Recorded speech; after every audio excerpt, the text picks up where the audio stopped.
Два мощных игрока нашей истории, Дмитрий Анатольевич Медведев и Илон Маск, предложили распустить проект Евросоюз. Great Mean Think Alec. Звонки звенели и ранее. Тут и выступление Джей Ди Венса в Мюнхене, где он открытым текстом рассказал европейским начальникам, что они демонтировали свободу слова и демократический выборный процесс. Потом был Трамп, который с вершин своего самолета и личного величия рассмотрел, как ветряки безумной программы зеленого перехода убили прекрасные ландшафты и природу старого континента. Да много чего было. В том числе и личный опыт множества наших сограждан, которые повелись на миф о старой Европе и поимели возможность все увидеть собственными глазами. А картина довольно ужасная. Внезапно оказалось, что все основы объединения стран Евросоюза, добровольной интеграции суверенитета на основе договоров, закрепляющих общие ценности, демократия, права человека, верховенство права и общие цели, мир, процветание, свобода, передвижение, экономическое сотрудничество невероятными темпами демонтируются, и на их место приходит что-то жуткое. Мир обернулся галопирующей милитаризацией и переводом Евросоюза из экономического союза в военный. Свобода передвижения и права человека были отменены еще в ковид, а с украинским конфликтом только уничтожили последние признаки, включая свободу перемещения финансов. С верховенством права тоже нехорошо получилось. Вы, например, в курсе, что вот эти рейхсбюргеры, старички в вельветовых штанах с арбалетом и музейным пистолетом уже сидят третий год в немецкой тюрьме без суда и следствия по обвинению в государственном перевороте. О попытках запретить самую популярную парламентскую партию АДГ в той же ФРГ мы уже не говорим, это уже 10 раз говорилось. Но основная задача Евросоюза была экономическое сотрудничество, потому что Евросоюз прежде всего экономический союз свободных суверенных стран.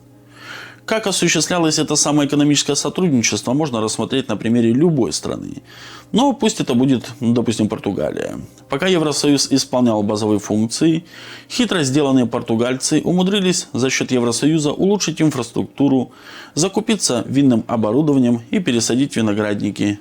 А потом стало как-то горячо.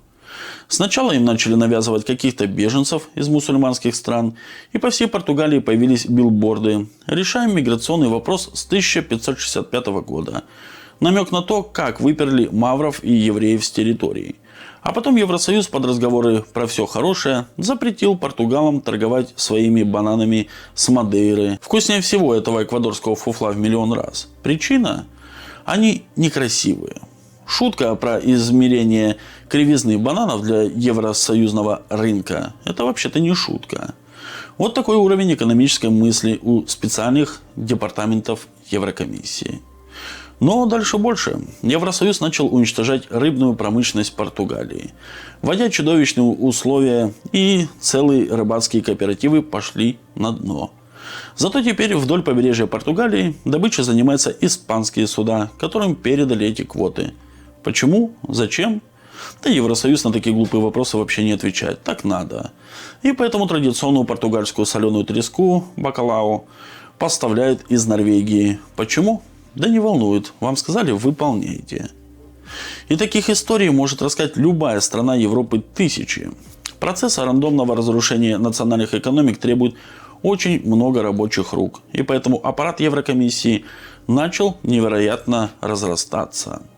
К 2000 годам в связи с обширным вступлением стран бывшего Восточного блока в Евросоюз вдруг стало понятно, что в кругу равных гордых стран равных нет. Есть тройка-четверка главных, есть группа стран второго ряда, а есть страны, которые по сути еда для всех остальных. Как это выглядело в Венгрии, например, при вступлении в 2004 году. Моментальное возникновение новых блестящих торговых центров для населения и скупка западными компаниями предприятий и их закрытие. Флагманские заводы становятся частью индустрии стран из первой категории, например, Асрам. Третья категория стран должна только потреблять и не иметь своей промышленности, которая может конкурировать с Германией, Францией и тогда еще Британией. Венгрии повезло, потом пришел Орбан и все быстро понял. И тут две линии развития Евросоюза совпали в системном конфликте.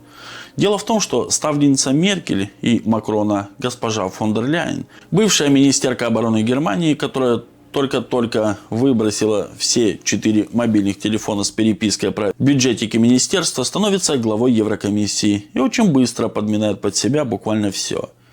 Первым делом она начинает вмешиваться именно в политические дела стран-участниц, что вообще-то противоречит экономической основе объединения. То есть, если Брюсселю не нравится судебная реформа в Польше, то фон дер Ляйен лишает Польшу большой части финансирования выплаты за ковидную катастрофу. Дальше лишение помощи за ковид, исчисляемое миллиардами евро, будет использоваться уже против Венгрии, когда Орбан решил, что бесконтрольная миграция – это ущерб его стране и народу.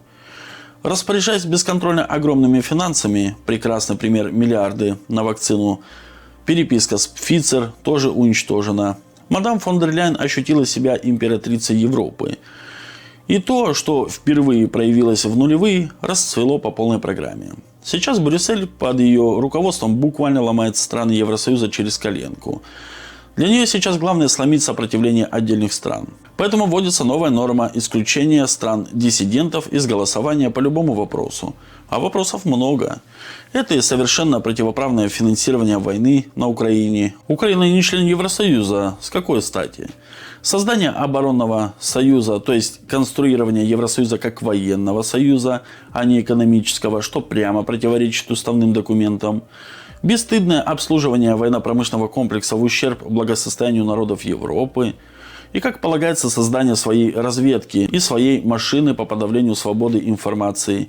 Комитета по противодействию дезинформации.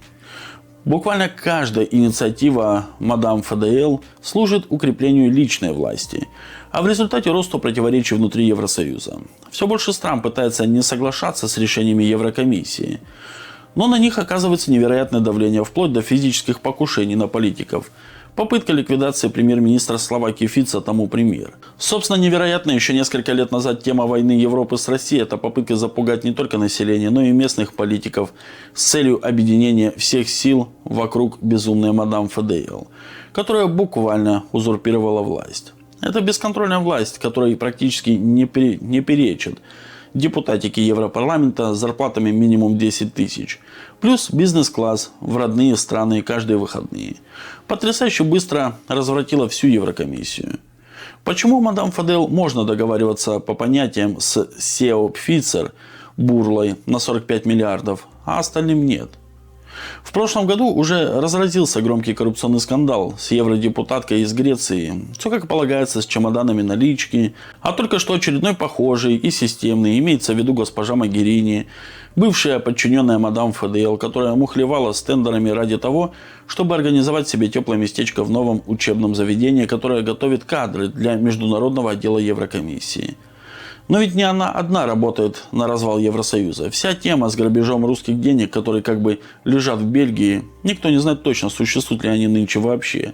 Еще одна трещина. Бельгия сопротивляется грабежу, потому что не хочет быть крайней. Более того, вменяемые люди понимают, что изъятие денег суверенного государства по политическому требованию главы Еврокомиссии – это нарушение всего, на чем как бы стоит идеология современного европейского мироустройства. Напомню, что с 1939 года по 1945 год деньги Германии были заморожены, но их не смогли изъять даже страны-победительницы. Но в Брюссель едет германский канцлер Мерц и тоже давит на премьер-министра Бельгии, чтобы он позволил украсть русские деньги. И ему наплевать на как это аукнется для всей финансовой системы Евросоюза. Они одержимы этой идеей. И тут, сидя в 2025 году с видом на чудесное европейское Рождество, в ожидании очередного бандитского акта на рождественской ярмарке со стороны очередного мигранта, мы можем отлить в граните, как говорит Медведев, очень простую формулу. Лучшее, что получилось у Евросоюза, это Шенгенское соглашение, которое когда-то значительно облегчило жизнь обычных людей. А больше ничего.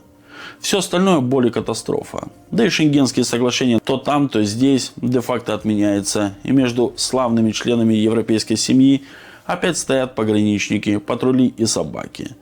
Так что будет неудивительно, что когда-нибудь мы проснемся утром в 6 часов с ощущением счастья. Нет резинки от трусов и Евросоюза. Не в рифму, но зато правда. Вот такие новости, друзья. Подписывайтесь на канал, ставьте лайк и обязательно оставляйте свои комментарии.